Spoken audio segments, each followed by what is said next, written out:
videos. So because they've been so ambiguous, no, but like, we're let's not just sure. think about this. Unless we're led to believe that Epstein himself personally raped all these kids, children, or whatever, then isn't the statute of limitations on child rape like basically infinite? Well, so then why are we not indicting the people that were doing the raping that we have on video? Like, what's that all about? Yeah. No, you know this better than I do. So Epstein's dead. He's met his hopefully eternal fire where he deserves in the pit of hell. But if it's true, the Attorney General of the United States said, just remind me, we have thousands of videos. She said that we've got thousands of videos showing child pornography. And she doubled down on that. So tripled. So you have to infer Jeffrey Epstein was not the only person involved in that. Well, no, let me tell you what I've gleaned, but since she's been so ambiguous, take it with a grain of salt, okay? She won't have a presser. She won't give an interview. She won't answer any hard questions. All we get is the unsigned paper memo, 2 pages to Axios, who won't ask any questions. So what I think she's saying is that she's found, allegedly, tens of thousands of screen grabs of child pornography. They call it child sexual abuse material now. It's C-SCAM.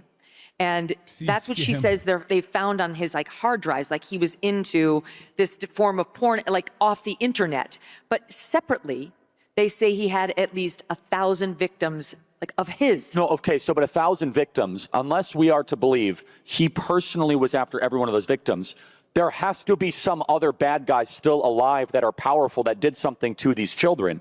Why are we not impaneling a special prosecutor to find every single one of these powerful people that went after these kids? Like, what?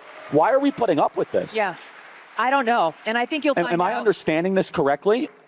Because I don't even remember. I can't answer that. I don't even know Pam Bondi said that. I can't even remember all this because it's all over. I got a thing on my desk. I got truckloads of stuff. Yeah, no, we all have busy lives, and President Trump has a busy life, and I don't think he realizes how much she's humiliated the administration.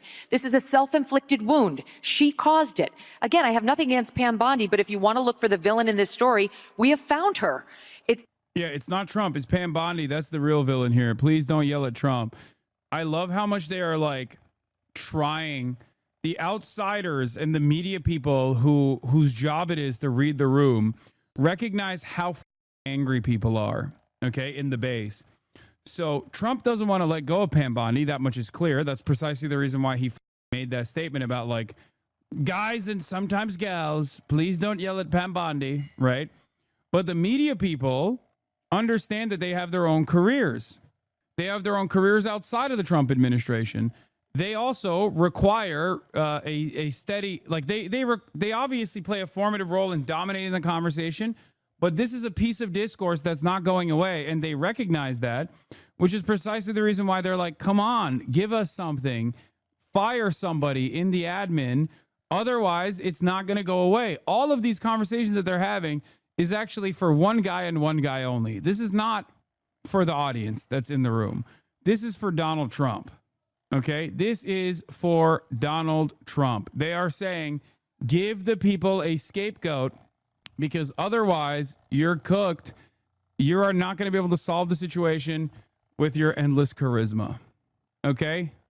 I mean, she is the person who's she's either lying now or she was lying then. There's no two ways about it. And if you accept what's in the memo, that they don't have the goods on anybody, there's no one who can be indicted, they didn't find a trove of info on other people, then why was she trying to titillate us over a child sexual abuse case for months? She was on the air repeatedly in February, in March, again in May.